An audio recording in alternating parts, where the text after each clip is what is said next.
Hello, Billy O'Heron, my old friend. I'm going to disclose right here and now that actually Billy and I go back to New York City days and we're really good friends. And it's lovely to always have a conversation with Billy. He's never short of a word or two or 20. So, with that introduction, Billy, do you want to just tell us a little bit about yourself? Sure. Yeah. Thank you so much, Jack. Yes, you and I met back in 2016, I believe. But I was an English major out of college. Wasn't exactly sure what I was going to do. I got into finance and sales. I'm Irish. I like to tell a story. Love the behavioralism markets. Did 11 years, lived in London, quit my job because I hit a point when I turned 30, 31, 32, return to Saturn. Mm, My brain starts millenniating. There's whole 7 conversations there, podcasts there. Quit, went back to school to get a master's in social work, got my license in clinical social work, ran a juvenile justice program. Meanwhile, the entire time that with 3 kids living in Connecticut, I was still working in the financial field part-time, selling research to pay the bills.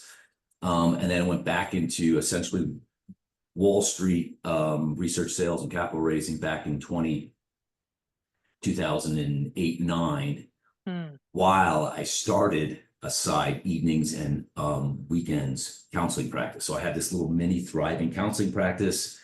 And during the day, I'm about to turn 60. I still cold call. I work for a couple of wealthy gentlemen, and I raise money for a couple of funds that we have. And Hmm. I like to say when I grew up, I'll figure out what I'm going to do when I grow up. But I really enjoy.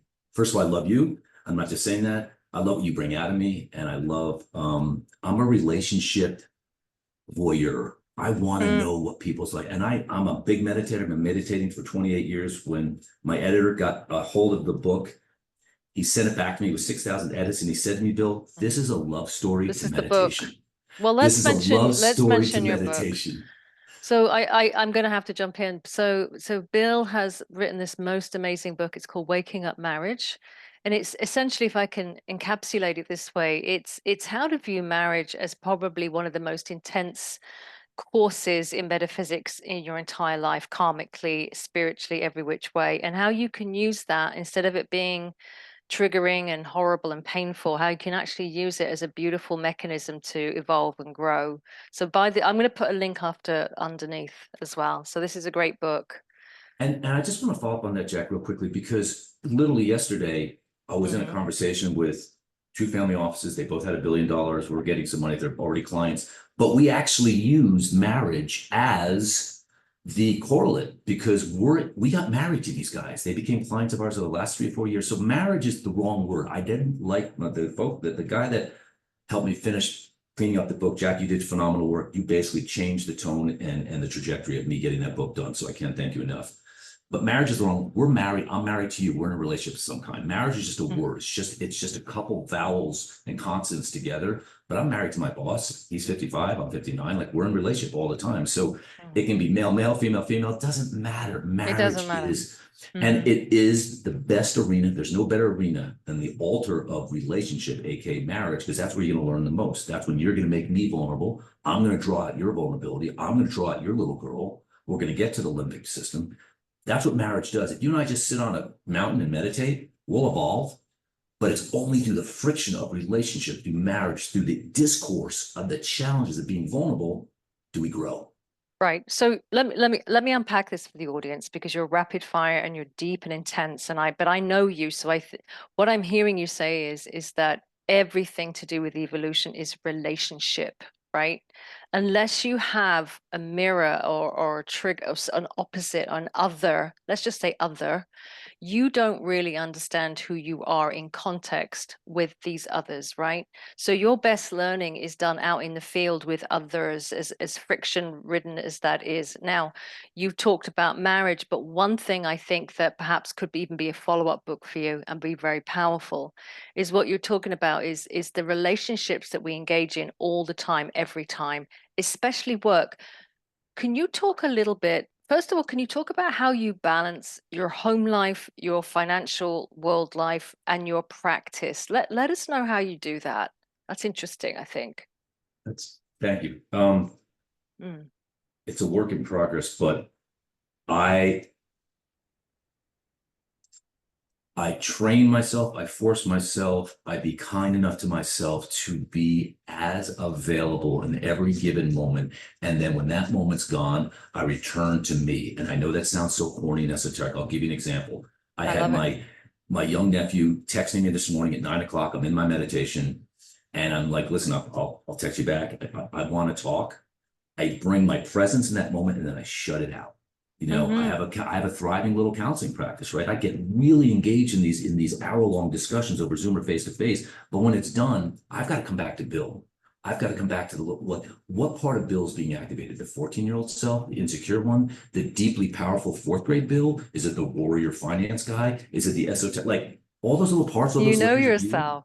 Yeah. And so when my daughter calls and she's crying or to hire gets, she's having problems in relationship, I'm like all there, but I've Mm. got to close that loop. We have to practice. And I believe the only way you can really understand what part of you is coming up is you've got to practice vulnerability on your own. In other words, you described it. Only through relationship and the friction outside does it wake my shit up. Mm. But then I got to Mm. take my stuff and bring it back and go, oh, Bill, that was my boss just triggered that yesterday. God, I can't believe that's still in you. I can't believe that deep insecurity is still in you, Bill. It's okay. So So you get go really, within. So it's outside, right? You're fully present outside, but then you take the gold or the experience, you take it inside. Now, that to me sounds like the consequence of a deep spiritual practice. Would I be correct in that? and here's what it is. It's in the word relationship. The word relationship comes from Latin, relatio. It means to carry back. You and I are in relationship right now, whether it lasts an Mm-hmm. hour or another 50 years. You and I are going to share something. There's going to be discourse. We're going to get something from each other, and you're going to pull up an insight in me. I've got to go back into my cave. Oh, Jack really reminded me of DLA. Holy cow! Hadn't thought about that in 7 years. Now I'm in my cave, Yeah. and I bring that back to if you and I are in a marriage, for instance, I bring that back to the marriage. Mm-hmm. Hey, sweetheart, you really kicked up my little fourth grade self. So it's a Right. circle. It's a cycle, and it's all day. Just like Mother Earth's doing this, just like the trees are like they're cycling, they're building their bark. You really have to be willing to feel your deepest sorrow and your deepest joy. How can Mm. you have true joy if you don't know your deepest mourning, lamenting sorrow? Like I tear up just thinking about being a human. It's so Right. tender, but it's hard. It's bloody hard being human. But Yeah. Yeah. I just telling this to my 26-year-old daughter yesterday in this room right here. Sweetheart, push yourself out there. Go. She's trying to figure out what she's going to do with her life. Push yourself out there. Let yourself get knocked around and then come back in. We can talk about it. Push it. You got to push yourself out. But it's the coming back and kind of reconciling the emotions you're feeling by doing it. That's the Okay. relatio. So thank you for that definition. So two things. I think we need to talk a little bit about your personal spiritual practice and perhaps something you encourage your clients to do. And then secondly, we need to do a deep dive into DLA because I think that anyone who's in relationship or not can take something away from this conversation. That's what I would like. Useful. Absolutely. So tell me how you, such an emotionally available man, human that I've experienced, how the heck do you have the bandwidth and inner strength to be this autonomous and authentic? Like, what is it that you do? I feel like I'm on Oprah. Yeah. I've been sitting quietly for 28 years, about 11,000 hours, Jack. And I'm tearing up right now. Mm. And that's authentic. It means something real is moving through me. Mm-hmm. And what I believe is that, and you just said over the next 5 to 10 years, what is real is going to move through people no matter what. Mother Earth's going through this big photon belt. There's a lot of crazy, amazing stuff going on. It's been written, it's been forecasted.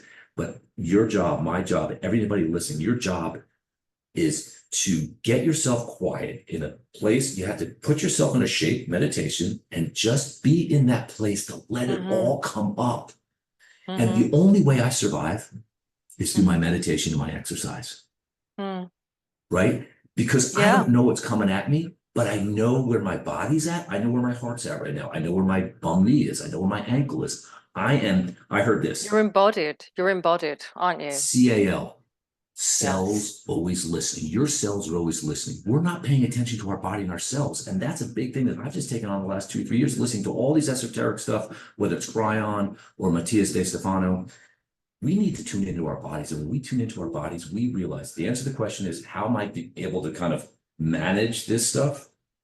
Is by staying in my body as much as possible. I put myself out there, and then I protect myself by doing my breathing, eating well, exercising, crying, and meditating.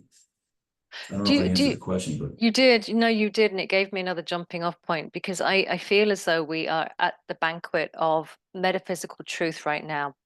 And it's the quiet before the storm. And so many people, myself included, are prone to doing a Netflix in terms of spiritual influences. And what we do is we binge, binge, binge, binge, binge, binge. And really, all we're doing is confirming what we already know. But the scariest thing is to sit your ass down and actually just to be in your body, right? That is so freaking scary. But that is what you we need nailed to it. do. You nailed it. It's so scary. The fact that I've been doing it for so Yeah. long, and then there's times like, oh, I don't feel like doing it. Why? Oh, I've got other things to do. Man, if we don't invest the time to our body, what are we investing our time in? Mm-hmm. If you're anybody listening here, if we impact one person today for them to, instead of picking up their phone at 5 o'clock tonight or 7 o'clock tonight or 9 o'clock tonight or And 8 o'clock tomorrow scrolling. morning, scrolling, put the phone down, and for 7 minutes, I did a video, I'll send it to you. I did a video, it's called 12 at 12, sitting quietly for 12 minutes. And I talk you through the whole thing. Like if you did that every day, if every person did 12 minutes of people like 12 minutes, I don't have time. If you don't have time for 12 minutes, you should be doing an hour and a half. You should be doing an hour and a half. I'll tell you Insane. I'll tell you how I can relate to that, because with my community we've started to do it, and we're now at day 11, and we've been doing about 11 minutes a day, 12 minutes a day, and the community's growing. And I'm telling you right now, live togetherness group work is I'm on in. the rise, And I'm telling you right now what I believe all of us are feeling right now. We are in the hush before the storm. Make the use of this time. Your body, think about it this way, you're always going to be forever, eternally with your spirit. But you know what? Once you leave this planet, this unique body that has offered to partner itself with you will be gone forever. You bloody make sure that you know your body and not some influencer, because it's going to be gone one day, and it gave you the greatest gifts of itself. And it knows what to do, right? It knows what to do. I call it ing. We are doing everything. We're running. We're sexing. We're avoiding all the ings we're doing not to be in our body. So when I first started sitting, it was somewhere I read, they used it. I'm kind of stole the term, but they're like, listen, instead of doing all these things, just sit with your eyes closed. And when you sit, listen, forget about the metaphysical, spiritual. The physical impact, the physiological benefits of sitting are so off the charts. I have all the data. That's why I wrote the book. The data is so insane. Let's just say the one thing. If you slow your heart rate down, you've got a certain amount of heartbeats in this lifetime. Think of that. If that fact doesn't somehow get you, well, hold on, say that again. You get you've been allotted a certain amount of heartbeats. Slow your heart down. Only one way to do it: sleep and meditation. Right? I'm drinking coffee, I'm trying to ramp it up. That's no good, but you got to do what you got to do. But I mean, the benefits of sitting quietly are so, and if you look at the pyramid, that's what the shape of the body is. It's the shape of the pyramid. We don't need, that's a whole 7 other podcasts of what the pyramid actually is. It's really it's a device that's absorbing and releasing information. Yeah. That's what our body's doing. We're not listening.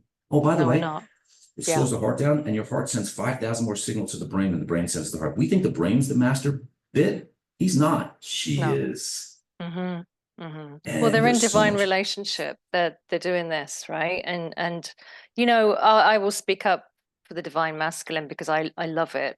The heart is very open and loving, but the mind, the masculine mind, will always say, whoa, hold on, let's balance this out a little bit. So we are really bringing these divine elements together in beautiful harmony, I think.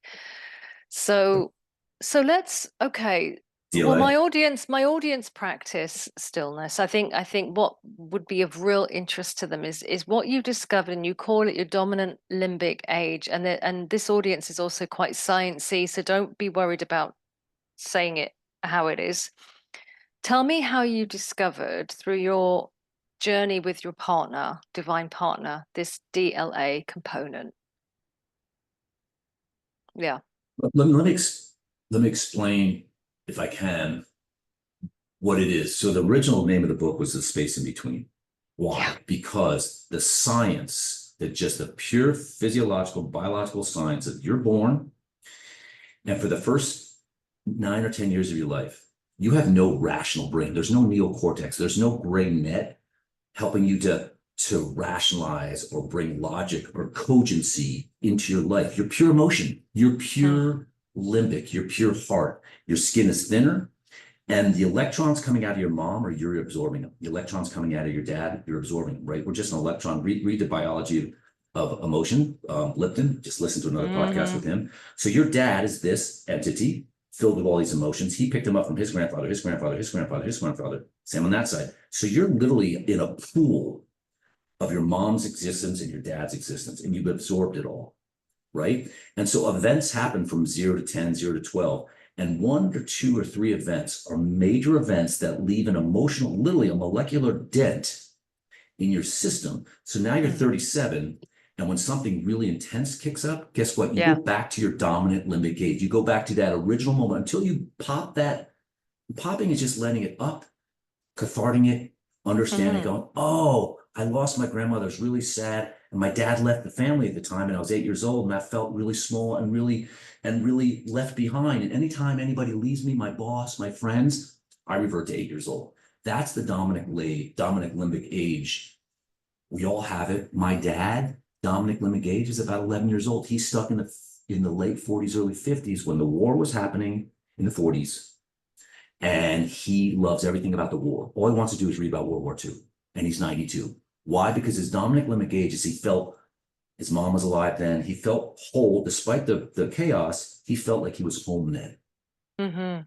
Right. And so anytime you have a deep conversation with him, he's going to revert back to that. And so in your partner, I found it through my wife. Within the first 2 years of marriage, she threw a plate at my head. She ducked, and I realized that anger has to be older than me, because she'd only known me for like 2.5 years. Listen, you could say some crazy shit to me. There's no way I could get as angry at you because I don't know you well enough. Now, what you could do is you could trigger some really old anger, and then I really blow up, and you're like, Bill, that seems out of time and place. And that triggered me going, oh, there's got to be something deeper in here. And it was her anger towards her dad, who'd been dead for 10 years. Right. And I'm like, pop. And right now it seems so normal. That was 28 years ago. But we talk about it now, like, oh, of course, we know electrons and biology and like all that stuff now. But back then it was kind of like literally, I wrote that like 20 years ago. And I'm just realizing, wow, that was fairly insightful. But now it's commonplace. But how do you stop being triggered at that age, though? Because what if it's a trauma and you don't want to go back to that traumatized version of yourself? So there's 2 schools of thought, and I believe the latter is because I've studied a lot. I've worked with shamans, and I'm always constantly figuring out, okay, what's that thesis? What's that way to do? One way of doing it is forget about it. When the emotion comes up, bring light to it and hope it goes away. What we do is all we have to do, 1 session or 10 sessions, just go back to that moment. So now you're 36 and you're trying to unwind that dominant limbic age event when you're 8 years old. So we relax, we bring the 36-year-old, hey, you're back in 4th grade class. Let's hang out. We do this every session in my counseling. Let's go back to when you're 4th grade. Let's hang out with him. How's he feeling? He doesn't trust me. So now this 6-year-old self doesn't trust his 36-year-old self. It sounds crazy, but we are multidimensional. Your 4th grade self, she's alive somewhere. She's inside your heart. She lives. Your emotions, your dreams, they're all there. So we're really taking you back into a dreamy little place inside. And we're spending a little bit of time with those 2 parts of you. And what you're ultimately doing is having the 36-year-old understand, honor, embrace, feel, hug, and say, I'm here. That event happened. You're safe with me. This is the inner child work. This is Bradshaw. This is not earth-shattering. It's not Billy O. This is the basic core of all work. How do I know this? I went to a Native American back in 2009, a shaman. He said, Bill, we've got to go back to your childhood. I'm like, bingo. I just got confirmation that the inner child work is the most powerful work. Jack. Right. It's the most powerful word because that's the original moment. Now, there's other karma, there's stuff from other lifetimes, but we have to get at this lifetime. We need to get to the fabric of this lifetime, the thread of this lifetime before we can really, I think, process pre this lifetime stuff. Okay, two questions really, because I mean, in a sense, are you saying then, which is what I resonate with, is that because the now moment is eternal, it's always going. So of course that 6-year-old traumatized kid is in her now moment. And what you're actually talking about is divine interdimensional relations. So you're having this exterior experience with your wife or partner or co-workers, but you're also having this incredible interdimensional experience relationship where you're applying the same principles as you do in your marriage and your workplace as you would in your own internal therapy, right? You nailed it. You nailed it. That's it. That's it. That's exactly Okay. it. That's exactly it. And All here's the right. thing. Yeah. Here's where the science guy, and I had this conversation with my buddy, who went to MIT a couple of weeks ago. He's at my house. Phenomenal guy. He's like, Bill, that sounds crazy. There's no way. I said, Angie, let me ask you, have you ever dreamed? He's like, yeah, I dreamed. I'm like, when you dream, can you fly? Can you do this? Yeah. He's like, I'm like, how can that be? You're saying that you have experienced non-time, non-space, non-physicality, non-3D. Yeah, of course I do in my dreams. Bingo. When we get that, we can just take our brain out of beta to alpha into delta. Right now, we could do it right here. So you're leaving 3D plane and you're going to alpha plane, and now you're in the dream place. And now everything's alive. Your dead grandmother's been dead for 25 years. You can bring her back and hang out and play cards with her.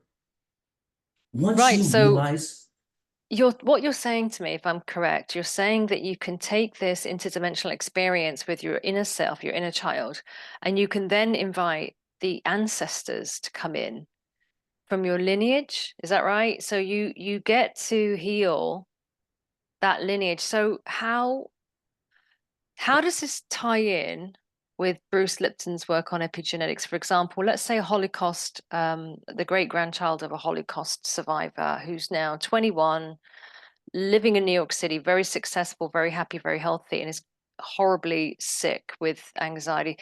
Could you unpack a situation like that? yeah. How would you help that person? So Lipton confirmed, Lipton's brilliant, by the way. He Yeah. confirmed that our genes are physical manifestations of non-physical elect. Listen, we know that it's either a particle, it's either a Or a wave or a wave. particle. Mm-hmm. Right? That's all like Mm-hmm. this is all empty space. It looks and feels really good. This coffee feels really good, but it's empty space. So what he's confirmed is that I am the wave and particle of every electrical experience that got me here. So every cell, like my grandmother, her parents, her parents, her parents, her parents.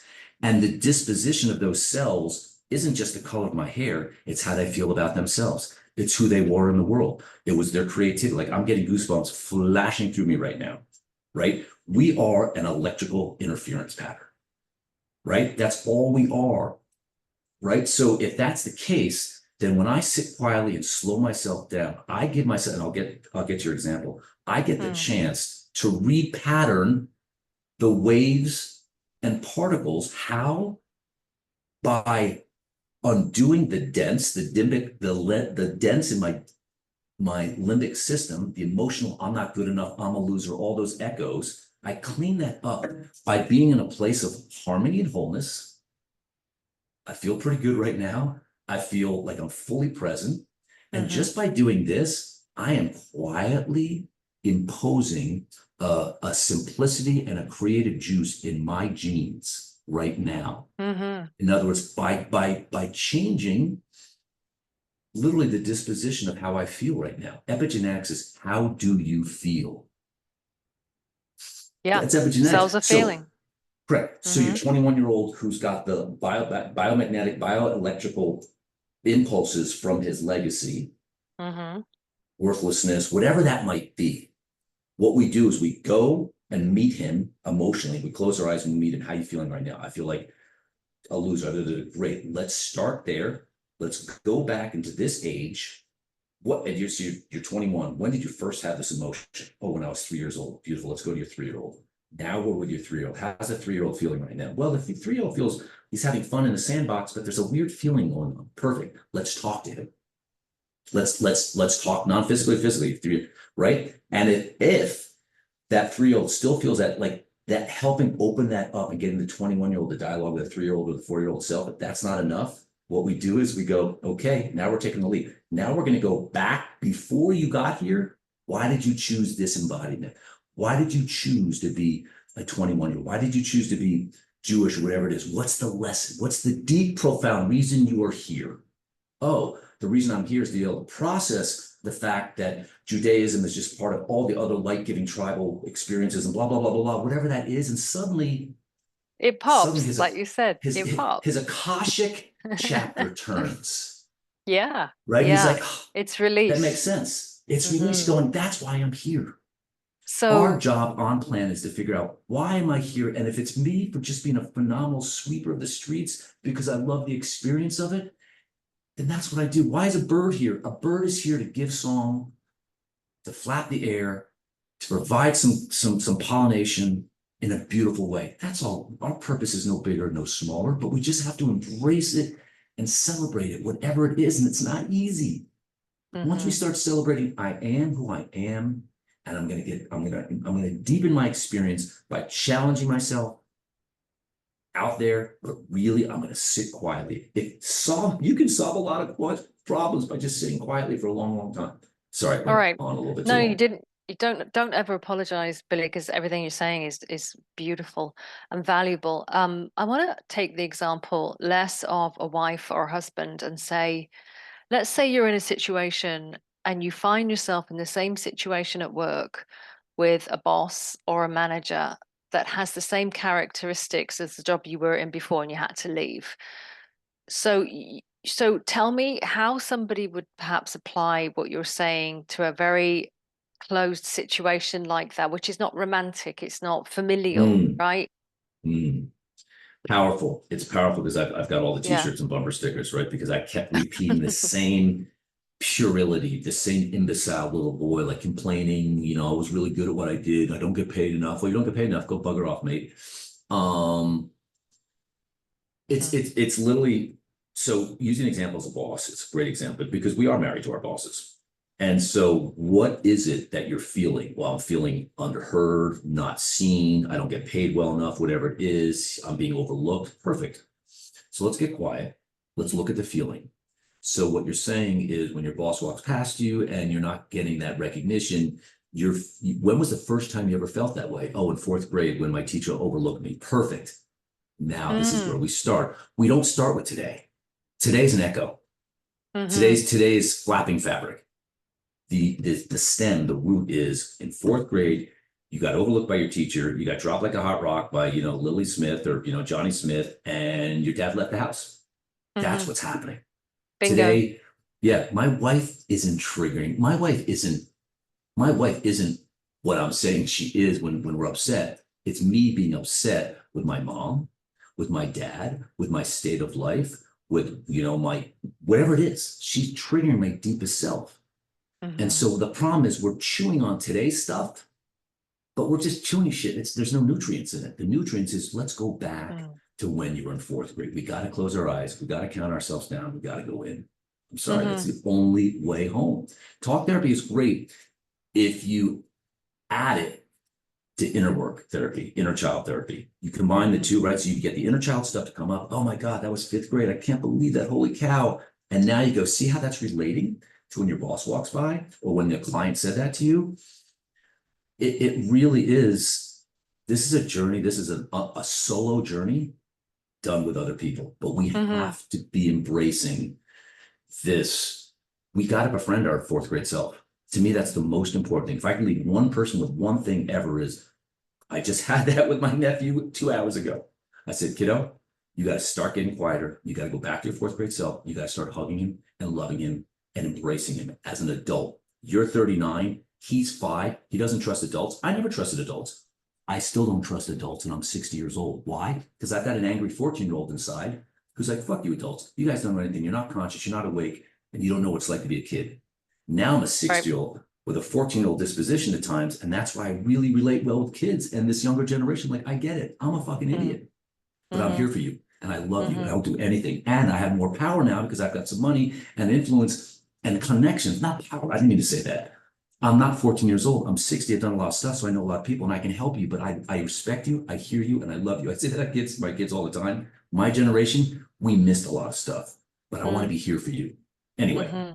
No, not anyway. That's great. And so the segue, and I'd love to close out our conversation with this one point. Let's zoom out and let's see the world, the collective, the human collective is in your clinic, in your room, and they've sat and they're waiting for you. What do we need collectively, do you think, feel to get past for us to get into this golden age that is right there for Mm, us? Oh, God, what a question. Mm. Because I visualize this all the time. Mhm. So I'm standing up in front of 100 people right now, or 1,000 people, whatever. Knows that this.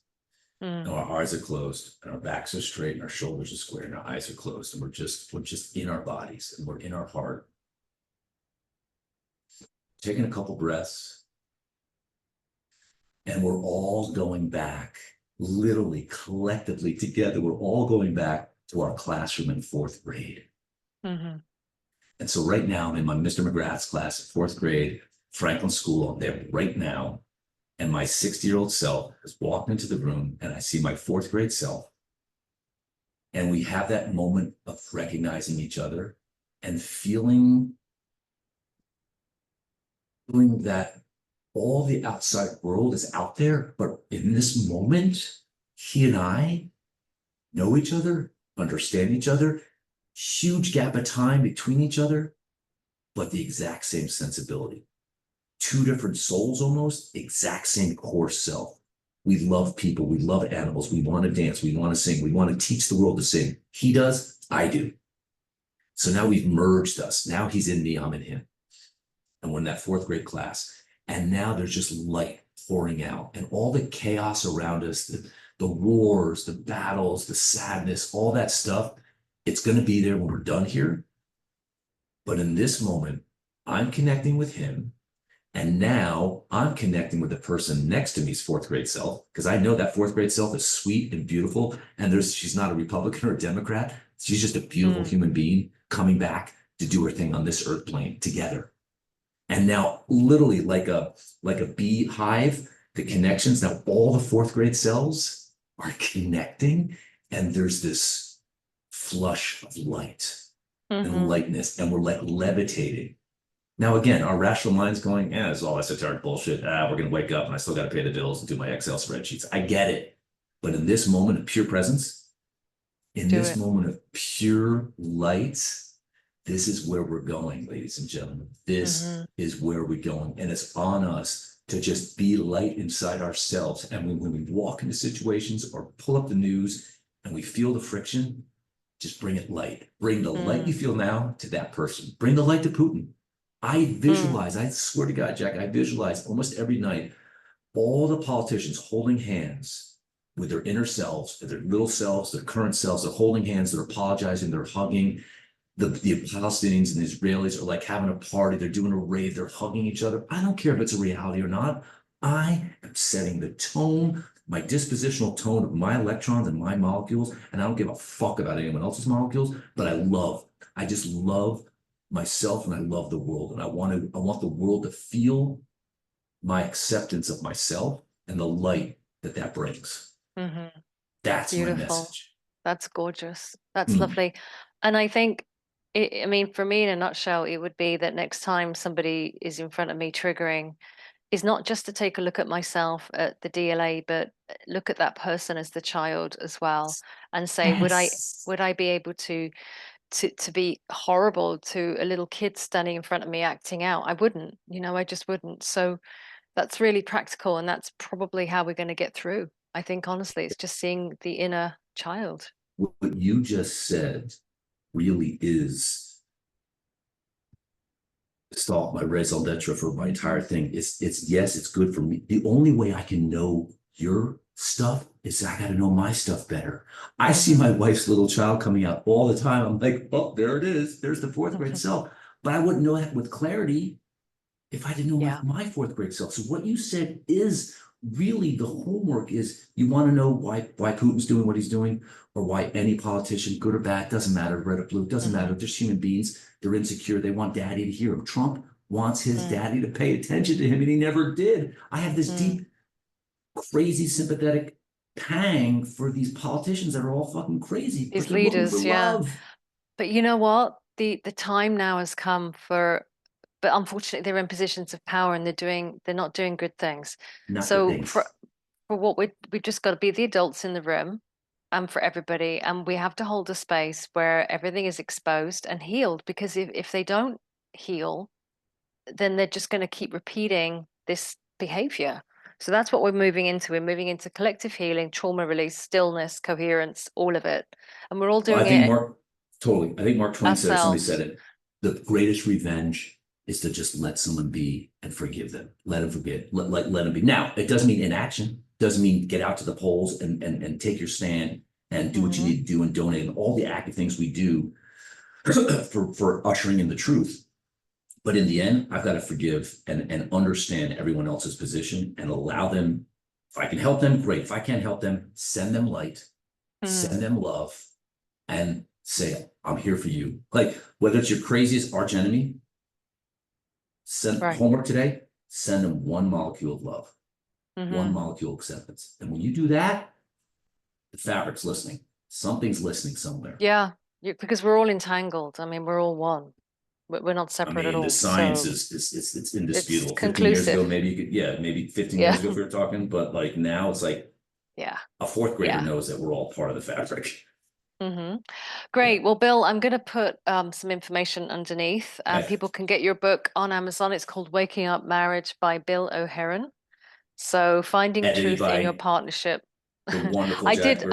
I A will lot, disclose that I did a a little bit of lot, work on the beginning. a lot more than you Because know, more than you it was a know. lot of information, which has been really nicely trimmed down now. And so I'm looking forward to book two. I do feel like there's more to be Yeah, spoken about with DLA, and I'm looking forward to hearing more about that from you you are soon, so sweet. I can't thank you enough. of Seriously. course. Thank All you. right. Thanks a lot, Bill. Okay, take care. Bye.